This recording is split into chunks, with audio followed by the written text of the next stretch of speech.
Sayulita Wellness, home of your inner peace. Right. Hi, this is Kaylee from Sayulita Wellness Retreat, and today I'm back with another beautiful alumni interview with our guest Laura. So, Laura, welcome. How are you today? I'm doing fantastic. Thank you. Beautiful. Thank you so much for being here. And Laura just got back from a beautiful 7-day retreat, and I'm so excited to dive in. So, Laura, I'd love to just hear a little bit about and help our viewers know, like, why did you come to this retreat? What were your intentions? Intentions were that I was kind of at a crisis point in my life and my marriage and really needed to do something to change. And I had to find that within me to do it, which was a big step, honestly. Um, so it had been married 30 years, coming up in September, and together 35. Have two wonderful boys, 23 and 25. And I guess I don't even know exactly time frame wise, but I did realize that I had had trauma in my past, and that hope happened because I was watching Oprah Winfrey one day when I was like 21, and she kind of came out with abuse that had happened in her past, and all of a sudden light bulb hit, and I realized it happened to me too, not just by one, my many family, other external factors. So I kind of knew I was dealing with something pretty heavy there. Probably tried to ignore it for a long. And I'm trying to think when it probably really raised its ugly head is when the one of the abuser came back and moved back to town. And so I was kind of confronted with it on almost a daily basis. Wow. And therefore I realized that this is something that I'm not dealing with well. And therefore I kind of retreated to some behaviors that were mind numbing, trying to get out of my head with that situation. But it was really, really just eating at me. Um, Went to therapy, having done many years of therapy, trying to figure out, what's wrong with me, which I know is not the right word to say because it's what happened to me, which is really more of the situation.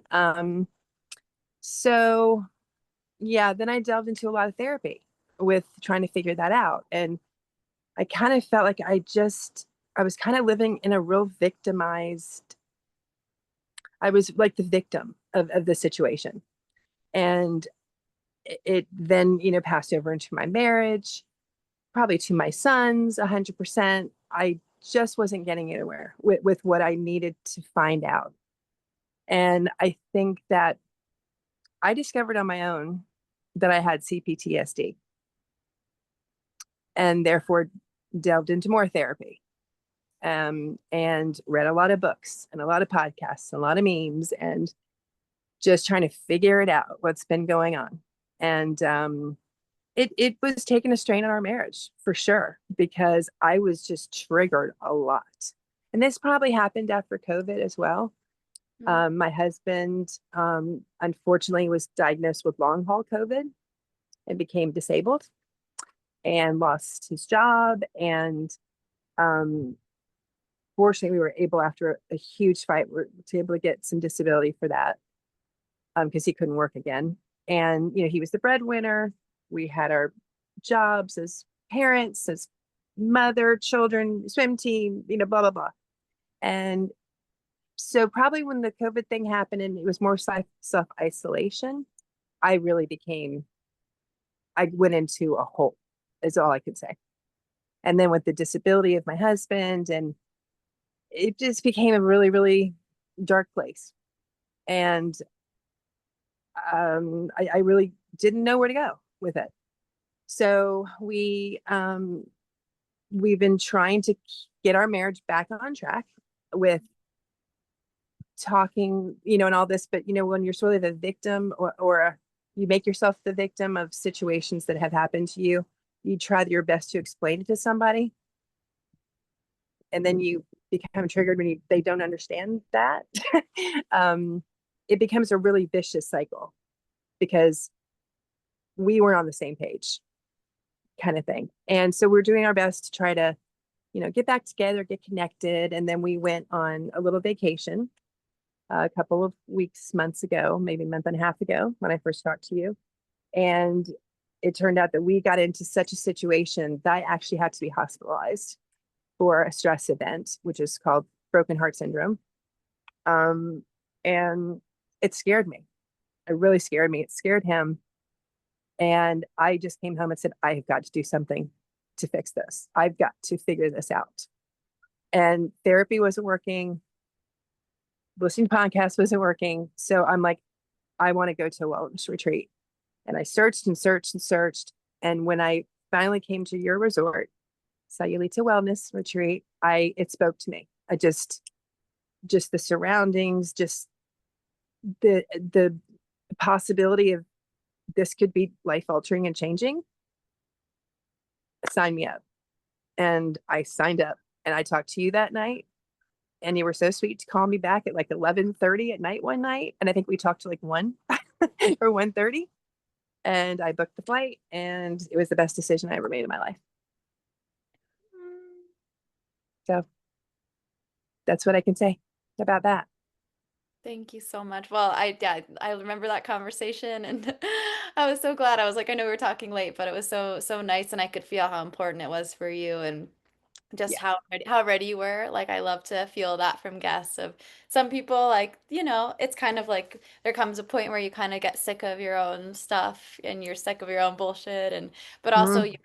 you're just tired of kind of all the stuff you've been carrying, and it's gotten too heavy, and you're like, I need help. I need to change my awareness and change my consciousness related to these issues. And like, the great Einstein quote I always use, but it's just like, you can't solve a problem from the same level of consciousness that creates it. And so we've got to elevate our consciousness and change our thinking, expand our mind, and shift our perceptions, and realize, like, we have to do that in order to really see things differently. And so much comes from how we see the world and how our energy is in the world as well. So, but Yeah. I'm so proud of you for recognizing you need help and taking that step, because that's everything you have to do, and I get to just be there to say, yay, here's Yeah. all this amazing program. So so beautiful. So kind of diving into that first day of the retreat, you arrive to the resort, you walk in, you've arrived. What is that feeling like? Kind of like, what was that experience like for you? Well, first of all, it's incredibly, I just almost have never been to a more beautiful spot in my life. Yeah, I think I've traveled a good deal. yeah, It is just mind blowing. And then you're greeted by everyone who works there, and they give you a hug. And you have to understand, like, in the background of where I came from and the traumas I've experienced, physical touch is a little uncomfortable for me, a little, particularly with men. But I just felt so warm and invited and accepted, and like ready for the journey for sure. that's, So can't really say enough about how beautiful that experience was. Yes.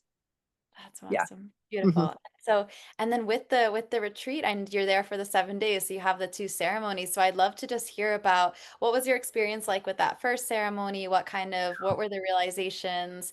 And then also, like, how did you feel safe and supported during the journey? I think you all do a really good job of creating that safe space, because it doesn't happen, immediately when you get there. Yeah. But you get to know people, you get to know the guest you're with. And that's the other thing that I say that's kind of an interesting point, is that you're there with other guests, but you're really on your own journey.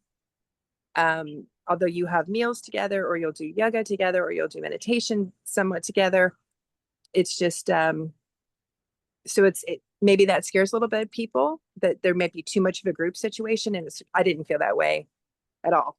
I felt really comfortable with how it was laid out.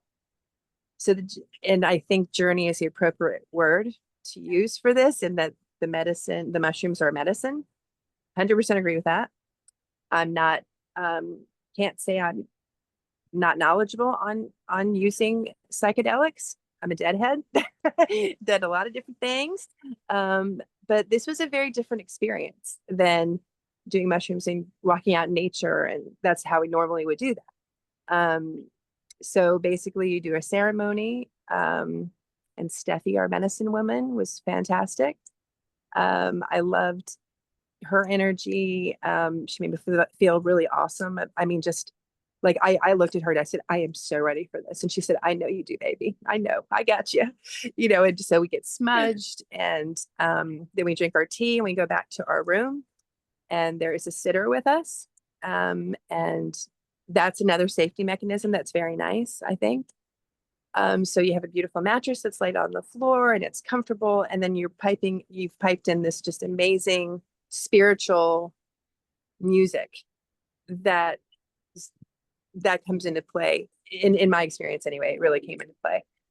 But so at first I was like, oh, am I going to feel anything? It's like 45 minutes in. But the biggest thing I think that was very different from doing hallucinogenics with myself recreationally is when you have a mask on, it's a very different experience because you're not visually seeing what's going on in the outside world. It's kind of like internally you're figuring out what's happening in your brain and your heart. That was a very different experience for me. So the first part of the experience was I saw a key floating in a black space, which was really interesting. Kind of didn't know where that came from. But as I had mentioned, I had a lot of childhood trauma. And I'd say one of the key things that happened with that, and Stephanie was really good about this, she said she would be able to touch us or give us physical massage or whatever if we wanted it. If you didn't, no problem. I'm like, I'm just bring it all on. Bring on whatever you can to help me. So I had to say that was a really awesome part of the journey. Was having Stephanie kind of do some acupressure on me and relieving some stress, and some real awesome things came out of that. But one of them in particular, I can get goosebumps thinking about this particular incident. So the mask is on, music's playing, all of a sudden I start crying, overwhelming crying, boohoo crying. It's okay. No big deal. You don't have any facades up. Who's in the room to care? Nobody cares. So I'm crying, and Steffi is in there with me, and she is realizing, that I'm letting go of something. And she is really interesting because she put these owl wings on my chest and basically knew what I was going through at the time. And she's just kind of like, let it go, let it go, let it go. And all of a sudden, I kid you not, and I don't think I was hallucinating in a really weird way, but I felt the wings actually flutter above my body, and it pretty much released my childhood trauma. Like it flew away. I don't know if other people have that experience, but it was pretty enlightening and lightened. I felt lighter. So that was pretty incredible. And then another part of the story that happened in that same journey is that my mother had died this year in November. And, in all of the, as a people pleaser that a lot of us are, took care of my mom a lot. And when she passed, you got to be stoic, take care of things, kind of like not show the emotion. Maybe that's our generation or our parents' generation.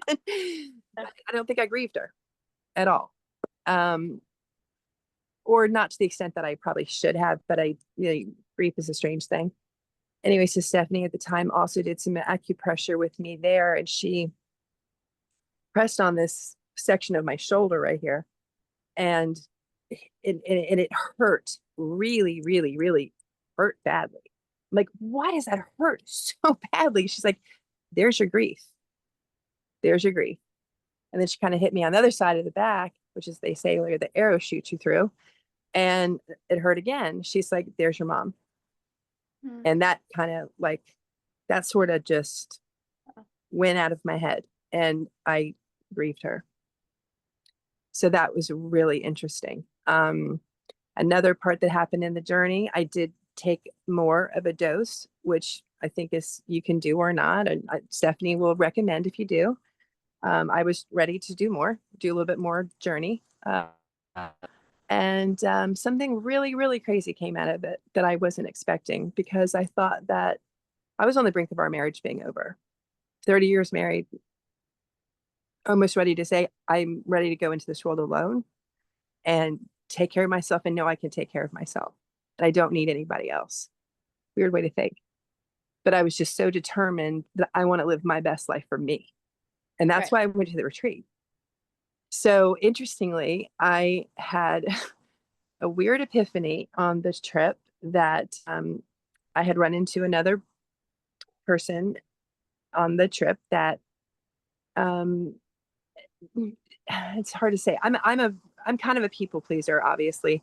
Like to talk, like to make people feel comfortable. I'm sort of that closet therapist, that empathetic person. And I'm okay with that, but sometimes it's giving my energy too much to other people. Yeah. And I think she, you know, didn't like that energy. Um, and she told me she wasn't comfortable with my energy, and that's fine. It was a really weird how I took that was really, I felt very rejected. Um, and that's all I could say. I talked to our yoga lovely man, Paul, love him. And he helped me with that, try to figure that out. That I kind of felt rejected, which was a big word for me because I really have never felt it a lot. But so in my second part of the journey, all of a sudden, I wanted my husband. I wanted my husband to hug me and to hold me. And he's the one that I had such an issue with. He's my biggest trigger. So what happened with that was because I had felt rejected right before going into the journey, it brought up how much I had been rejecting him.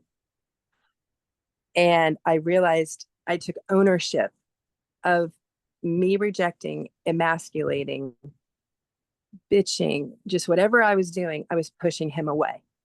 Mm. And so when we were just disrespecting each other, and I'd get mad and he'd want to flee. So I understood the whole thing. I understood what happened in our marriage. And I understood that I wanted my husband to then be my protector and help me and be my safety, which I've never asked him to do because I'm a survivor and I'm strong and I take care of myself. And that's the other thing with PTSD. But so that was pretty cool. And then towards the end of it, I actually felt my armor melting around my heart. So I thought there was a shield that I had built up for a very long time. And Stephanie helped me with that too. Steffi helped me with my figuring that out. And I released a lot of my armor. Mm. And all I could say was I kind of felt it melting away. And Wow. if I could have those three or four things happen in one journey, it's pretty much a miracle in my opinion. Yeah. Hallelujah. Wow. Mm-hmm. Mm-hmm. So that was just the first journey. I was gonna say, I was like, was that both? That was just No.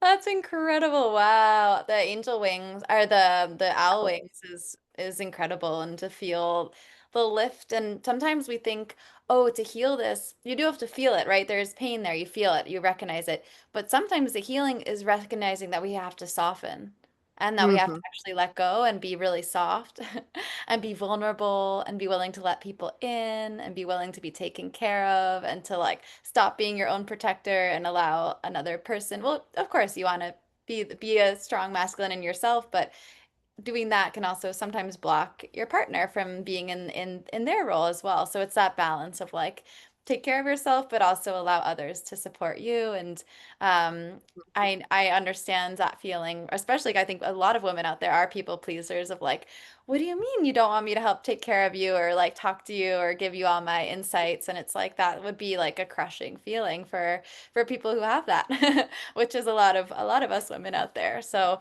I'm so happy that happened, even though it felt bad, but it like set that tone for you to heal that aspect of yourself. That's It's pretty constant. incredible. Yeah. Mm-hmm. Wow. And then so I know we've got days in between the first ceremony and second ceremony. So I know that you had mentioned like some of the other therapies were really powerful for you, like the horseback riding and the ice bath. So, I'd love to just hear about some realizations that kind of happened in those in between days because there's that time for the integration, right? Which is super rich as well.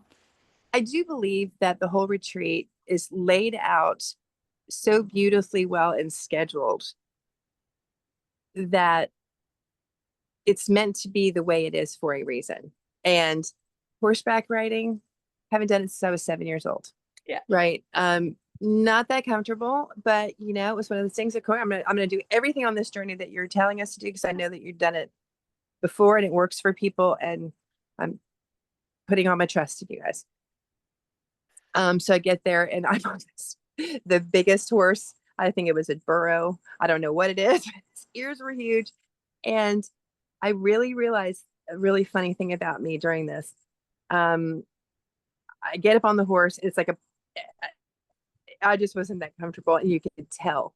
And I think it read my energy. I mean, honestly, animals read your energy, right? So I'm trying to just get it to go. And I'm just like, you know, I'm doing everything I'm supposed to do. You know, they tell me how to rate, you know, steer it and stuff. Yeah. And then I'm told to kick the horse. I'm like, I know I really don't like hurting animals, but I know that's how, you know, but so it was a boundary thing for me because I have very soft boundaries, and it's come to bite me a lot of my life that I don't have boundaries or I don't set them correctly. So it's something I had to learn. So, you know, to control the horse, I literally had to take the reins and control the horse. Yeah. And have, you know, so that was an interesting interpretation to me about boundaries. Mm-hmm. I've really learned a lot about that recently. And having just to set them correctly and ask them the right way without, well, so there's a lot of things you have to think about with that. So a lot of self-reflection happened on this trip too, and that was one. So that's great. And then the ice bath was another very phenomenal thing for me. I don't think I've had panic attacks. I've had all kinds of things happen to me. I don't think I could properly breathe before this. I never knew exactly how to, and I've done yoga and I've done meditation. So the ice bath was one of the things I was scared the most about. I don't know why, of all things, that would be the scary one. Because I'm like, how long do you have to stay in? And like 3 seconds if you want. I'm like, okay, whatever. So I'm like, okay, I'm doing everything. So Alec comes in the room and we do breathing exercises for like 45 minutes. I learned how to breathe for the first time. So it's mind over matter. And all of a sudden, there's a cat out here. Anyway, so all of a sudden he's like, you ready to do the ice bath? And by the way, you're in your bathing suit. And so I go in the water and I really didn't even feel the cold. I just started breathing. And I'm just like, you know, 7 seconds in, hold, 7 seconds out. And then I increased it. And then all of a sudden he's like, we're at 7 minutes. I'm like, what? We're at 7 minutes? He's like, you want to go longer? I'm like, sure. So we went longer. I probably stayed in like 11. I could have stayed in 20. Wow. It was just really, so that I gained a lot of strength from that. I was extremely proud of myself That's for that. amazing. Yeah. So It's such that, a you know, a lot of lessons were learned in every single thing we did. beautiful. And that's how it should be, right? Like when you kind of realize that like life is our teacher and we are learning this beautiful curriculum that we've kind of laid out for ourselves to learn. It's, you know, there is just so much richness. And I love the ice bath as well. It's so empowering. I did it myself and I was like, I'll probably be in there for like 1 minute. I'll try for 1 minute. And I think my first time I did keep my feet out because that I realized how like painful my feet would get. But I would think I was in there for like for you like 15 minutes or something, and I thought I would be like in and out. But when you have somebody there to help you breathe and and like music and just like Mhm. learning how to breathe is so huge. It's something Big you have to, lesson. yeah, keep remembering because it's That was actually one of the things I do now on a daily basis is so of course you need to leave with some intentions of how you're going to continue your journey. And I also microdosing, which I think has been very helpful. Not that you get any effect if people ever thought that. It's not like you're hallucinating in the day or anything like that. I think it like kind of continues your journey. And I've still had epiphanies since the journey or leaving the retreat yeah. pretty often. And just kind of have a lot of aha realization moments. That was like, wow, okay, I get where that came from. So there was a lot of self-awareness too. I journaled a lot, not having a TV was amazing. I happen to live in the nation's capital, very stressful over here. And then, I also, out of life, I also realized I want my husband to be my partner. Um, it became very clear when a specific song came on during that loop of music. It's lovely that you all play. And there's a song my husband and it's one of our songs. And it's not a song that you would know. We drum. We have a whole music thing set up in our garage during COVID. We did that, big into music. So it's just a song that means something to us. And that song came on during the time I was realizing how at fault I was with our marriage situation too. So that was Oh, pretty amazing. But yeah, so self-awareness was a big part of this journey too. wow. Yeah, that's awesome. I think sometimes we think our mind makes things so much more difficult than they actually are because Mhm. it's creating these crazy stories and loops of like, oh, it has to be this, or, I have to seek this thing outside of myself, or this person can't possibly be the one for me. And sometimes they're not, right? But you've been there together for 30 years. There must be a really strong foundation of love, So Yeah, I think that's amazing that you could come out of this feeling like that you're recommitted to this person and that it you want, was, yeah, it was like like it was during the journey that I was like, we're going to be okay. yeah, I mean, I had like not even a light bulb. And the other strange thing is, I told you, I wouldn't even say it's hallucinating. It's not like what you think of as a psychedelic to me. I just felt like the mushrooms or the medicine um, hits you with questions or gives you answers that you didn't even know were there. It's like yeah, it pinpoints something that you weren't even aware of, yeah, is all I can say. You can't direct it. I mean, you yeah. can have intentions going in, but I don't think you can direct your journey. Yeah, I agree. I think it's like it's illuminating parts of ourselves and they're not always shadows or bad things, but they're where we're Mhm. overspending energy, where we're not receiving enough, where we're not having strong enough boundaries, where we're not soft enough. Like it's wow, it's a dance. It's being human. It's a lot, We're managing our energy, So we're learning. Mhm. And I think that that's people can be so scared going into a trip. And sometimes I even feel fear before a journey Mhm. because you're like, what's going to come up? What am I going to Yeah. see? But then on the other side of it is just really so much more love. It's like, hey, here's all this stuff, these things that weren't serving you. And here's all this more love that can now come in because you were able to open yourself and let go of the things that you don't need. 100%. That's what happened in my second journey, my Okay. second mushroom journey. So it was a really interesting thing. We had gone snorkeling that day, and that is probably my one of the biggest passions in my life is water and snorkeling, and I was so happy to be doing Yeah. that day.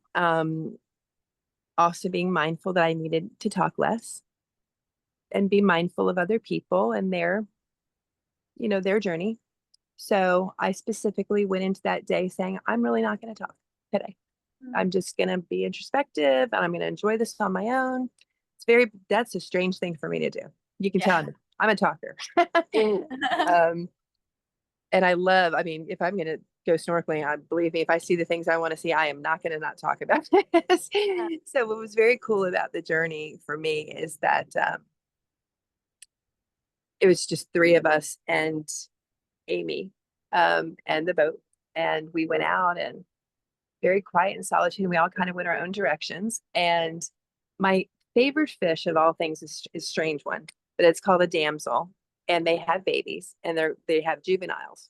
And then juveniles, and I'm an artist, so color and all that is so big to me. So these fish, they're little juveniles, like this big, and they're royal blue, black with neon turquoise Wow. spots. And they're like that big. So I didn't have fins with me. I did bring my mask. I would suggest people do bring their masks if they want to. They do have masks on the boat, but I happen to bring my own. Um, and I just let the current take me around where it was going to take me. And I'm in control a lot. So to let the water just take me wherever it should because I'm on a journey, that's interesting for me. So I just ended up going over all these dens of damsel juveniles, Wow. which I've seen a lot in the world, but not like this and Yeah. not that many. And Wow. it became sort of an interesting process in what that meant to me because I'm a mother role to a lot of other people, particularly my son's friends, some of them. And maybe it's because they haven't had a strong foundational family Mm, and they tend to, some of them will come to us, myself, my husband, and I, um, to keep kind of be that support. And I actually love that very much. And that came up in my next journey mm, was the mother figure that I have been, but I do it by choice, not because they're taking yeah. advantage. You know, it's Yeah. something it's empathy. And I'm glad to be a mother figure that helps them through any crisis in life. Right. Mhm. So that was a vision that kind of came through in the beginning. And then I also, it wasn't as strong as a trip as the first one. Yeah. And I don't even feel like I went nearly as uh, hard to say, but Yeah. I did have a lot of visions of things. And one of them was just like, I was done with carrying negative energy in my heart. I was done. The Mm, people that do not serve me, the people that cannot meet me to where I am, people that are very toxic. mm, And I then had to go into one of the most toxic relationships when I got home, mm. right after we left the retreat, had to go into a very toxic situation. And I had my new set of tools to work through it. Wow. And That's that incredible. was Yeah. pretty good. I mean, I pretty much set my boundaries strong about what I'm going to accept and what I'm not. And that Wow. person was not happy with me at all. Wow. But it's like, I can't hold negative space for you anymore. Yeah. And Good for you. it's a family member. So it's not like I can like write them out, you know. Yeah. Wow. That's incredible that you were able to like take this and like go from this bubble to Mhm. like actually putting it into practice and like again, you might not always get it perfect, but like just to see that progress and to have the awareness that oh, this isn't serving me, here's this opportunity, like that's the growth.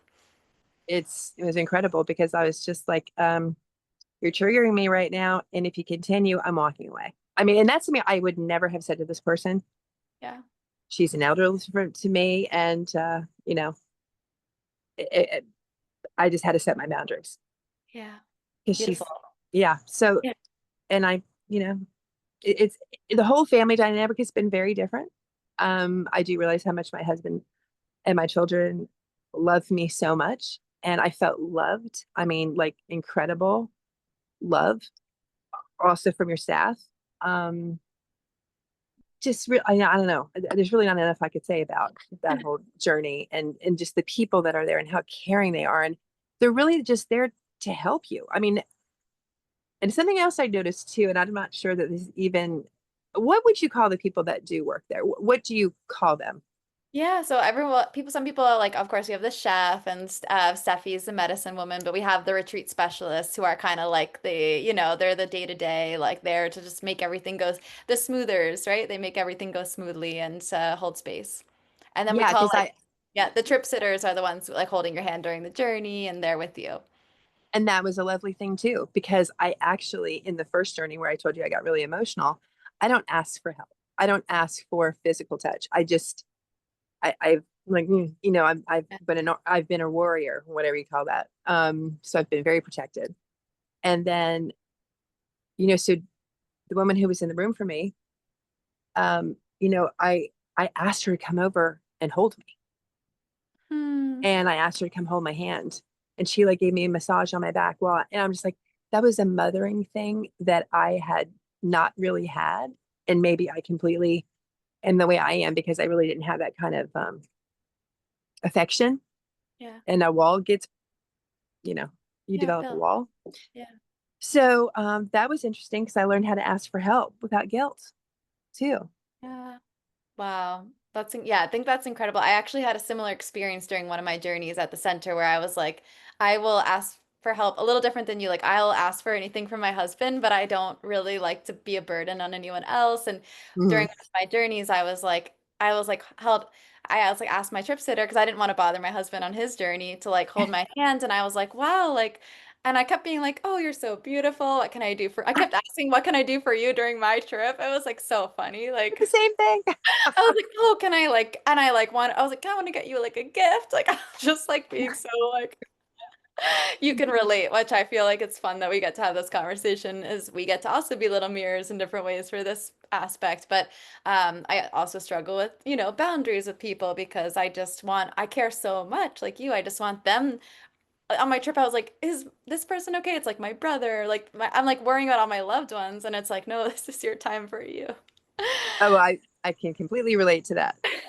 So Completely relate. some Hmm. of this is our nature, and some of this is just like, nurture, and also like time. Sometimes it's like, yeah, we got to put the oxygen mask on first and literally remember how to breathe Yeah. and take care of ourselves. And when we're okay, everything else is pretty much okay in a way. Like, like, or if even if it's not, like when you're okay inside, like everything feels smoother. So, yeah, definitely have similar realizations to you. And so it's very funny.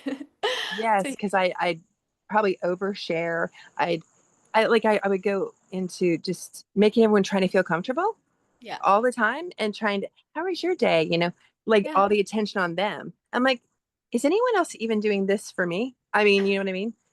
Yeah. Um, so I kind of realized, yeah, there are a lot of people that don't ask you questions. And Yeah. I'm ridiculous the other way Yeah. in asking questions. And I realized that's weird. That's a little, I had to self-reflect on that. Yeah, I understand what that means. And then sometimes you're like, wow, like even if this person's not asking, it doesn't mean they're not interested. They might just be in the moment and be kind of present too. Like their mind could just be really quiet, and that's okay. Like they're not just kind of like selfish for not asking. So I think there's a No. lot of sometimes Mhm. judgment where you're like, oh, like why aren't they asking? Or why don't they have this level of conscientiousness? It's like they just might be kind of chilling.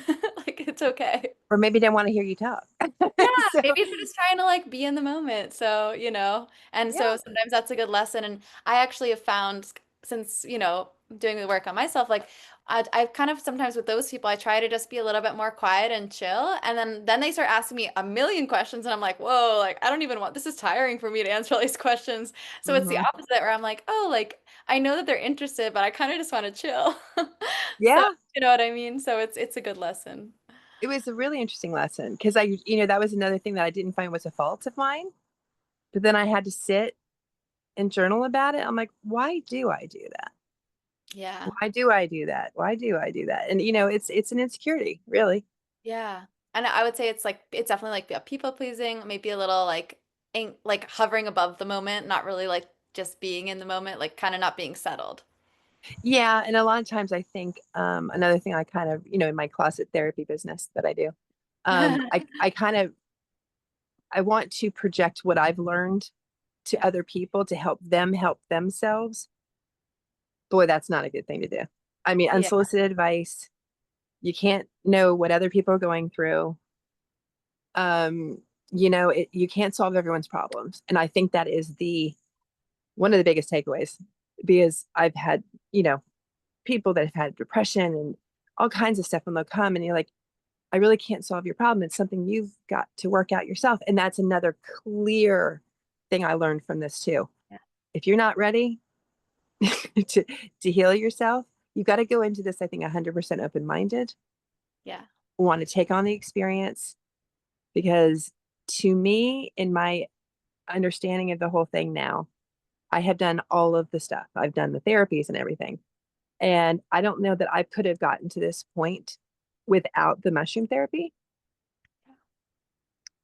and without the retreat Yeah. itself, because I learned so many lessons just about myself that it was transformative, Absolutely. totally Yeah. transformative. And my sons have reacted different. My husband's totally reacting differently. My son, who's a little bit more quiet, and I came home and I apologized to everybody for what I'd put them through. So I Mm. took total accountability for what I did to our family. Mm. No blaming, nothing. I just took accountability. And he was a little quiet and retreats, but I think he's retreated for a long time because of my energy, no Yeah. question. And then the other day, just out of nowhere, he brings me flowers. Oh. And it's just kind of like that is his way of saying, I see you're doing the work. I appreciate it. And that's in my gratitude journal, just Yeah. it's like your behavior changes and it changes everyone else's around you. Yeah. That's so sweet. And it also like gives him space to be more of him and just to kind of like, without Mm. like, even if you don't mean to, but I think when we're in that state, our energy can take up a lot more space than other people's sort of. So it like gives space for them to be them and for Mhm. even quietness, like there's nothing wrong. It's just him, so. Yeah, and I learn and appreciate that. Yeah. That And then I also think it sometimes makes those quiet people open up more because like you're just kind of doing what they feel comfortable with, which is the chillness. And then they're like suddenly start talking. You're like, where'd this come from? Okay, I'll listen. he's come Uh, up every night and watch cooking shows and travel shows with me. I mean, oh, which is something that just didn't really happen very yeah, often. He didn't choose to come up and spend time, but now we're spending a ton of time alone together, and it's great. that's so So cool. all the Yeah. relationships are going in the positive direction. That's beautiful. Well, I'm so Mhm. proud of you and your family, and it ripples out. I think that's the main thing is this realization, this kind of consciousness. It ripples out. It has all these positive impacts in our life. Like people in my life who I never thought would try plant medicine, who are super close to it now have. Like older family members who like I thought would be super close, like they've seen the changes, they're very interested, and so I say never count anyone out. And also, even if they don't do the medicine, they'll be positively impacted just by being in the field of people who have. And um, Hmm. so, so I Yeah. think that's awesome. And well, beautiful. I mean, it's been so, so fun to talk and hear your story and just dive in deep. And I know that you're an artist, Laura, so I'd love to also just hear how is this inspiring your artwork kind of going forward? It's interesting, sweet. In our journey too, we speak to a therapist Right. in the beginning and at the end. And my gosh, from the first conversation I had with him to the last, what a world of difference Yeah. that was. Um, and he was awesome as well. He was great. But I feel creative again. I haven't had a ton of time to practice it, but because my damselfish juvenile things are in my mind, I really want to do paintings inspired by that. I was in Sayulita also for a night. I spent an extra night there. And that was really fun to solo travel. And just, I think your energy out there in the world when you're positive, boy, does that positive come, it comes right back to you. I Yeah. mean, I met the nicest people there. It was so lovely. Couldn't say enough about it and the people in that town. And just, the whole experience was amazing through and through. Can't wait to go back, come back, Yeah. visit. I think everybody that leaves there like wants to work there at the retreat. I know we got so many people are like, I want to come back and work here. And we're Yeah. like, okay, okay, but you go live your life for a while and Well, enjoy yeah. it. Yeah. And so the therapist is like, I think you and your husband should put together a vision board of what you want to see in your goals for your marriage and what you want to do. Because the other thing I've learned is being nearly 58 years old, we're not getting any younger, Yeah. and it's time to live for us Yeah. Be- and not anyone else. And if we decide to solo travel or do something on our own, because he's a huge, huge, huge music person, I'm an ocean person. We love that together, but we don't have to do it all the time together. And that's Yeah. okay. But we're gonna go on our 30th anniversary in a week and go to Curacao for 2 weeks, Oh, and we're cool. gonna work on our vision board. That's beautiful. That's awesome. And I think that like, think about the pillars of a house, right? Like when they're standing too close together, like they don't hold up the roof very well. But when they're standing apart in their kind of own spot and like near each other, but like, they have to hold up their own part of the house, of the structure of the relationship. So it's nice to have that space and that coming together and that kind of flowing because that brings new life and new energy into the relationship as well. And yeah, and just being secure enough in our relationship that we're fine solo and we're fine together. And that's not a problem. Some people have to be together all the time. We just are not like that.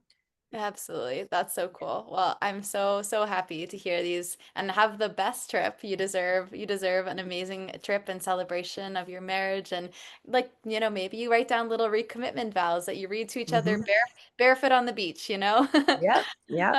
That sounds so cool. So I would love, Laura, if you'd just share kind of like a message to people watching who might be on the fence about this retreat, like just kind of some words of wisdom. Like what would you say to someone like yourself a few months ago who's watching these videos, super interested, but maybe has some doubts or fears? Like what would you say to that person?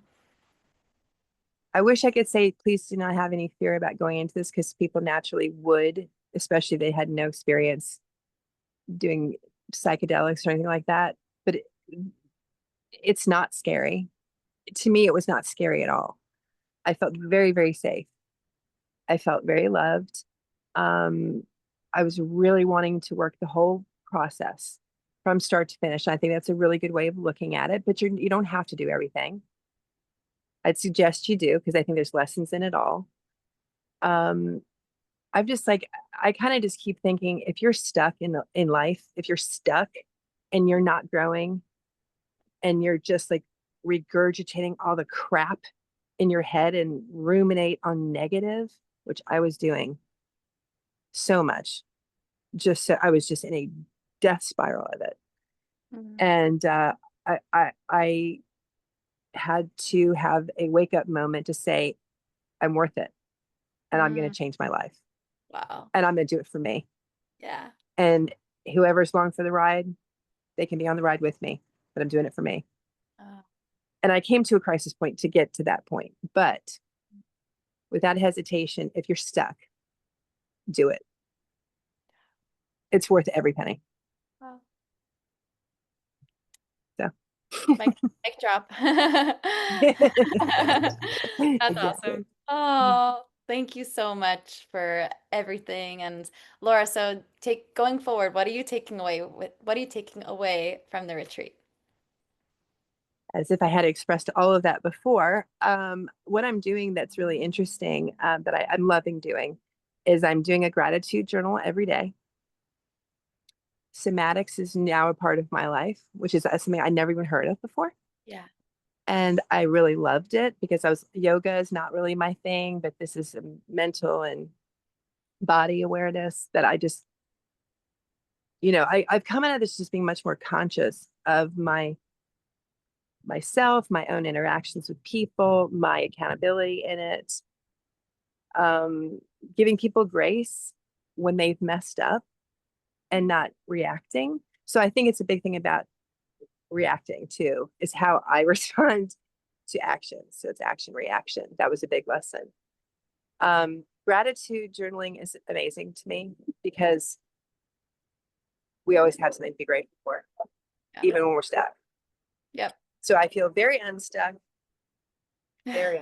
which was, it's incredible in a month and a half time that Yeah. I've gone through unstuck. Um, Beautiful. but gratitude, Yeah. and that you're worth it. I mean, no matter what stage, you're worth it. And we have one life to live, one shell we live in, one mind we're given, one heart we're given. Take care of it. Yeah. Very beautiful. Thank you so much. And I know that those messages will be so important for people watching and for anyone out there. Just see this beautiful woman and this transformation she's made, and she's glowing and flowing, and she's back in her creative state. So keep us posted on the beautiful art that you make. And I want to see photos from this anniversary trip and Okay. enjoy the special time with your husband. And thank you so much for taking the time to tell your story. Thank you so much for being available when I needed it. Yes, thanks for answering the phone.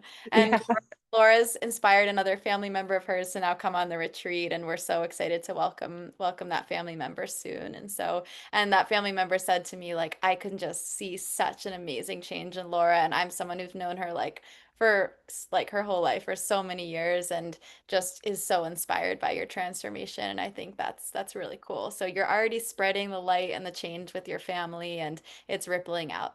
Yep. Yeah. You're That's doing it's all, yep, it's all good. It's great. you're Gotta doing love, yeah. It's been a great experience. I very the much appreciate it. beautiful. Thanks so much. Thank you. Bye. Bye.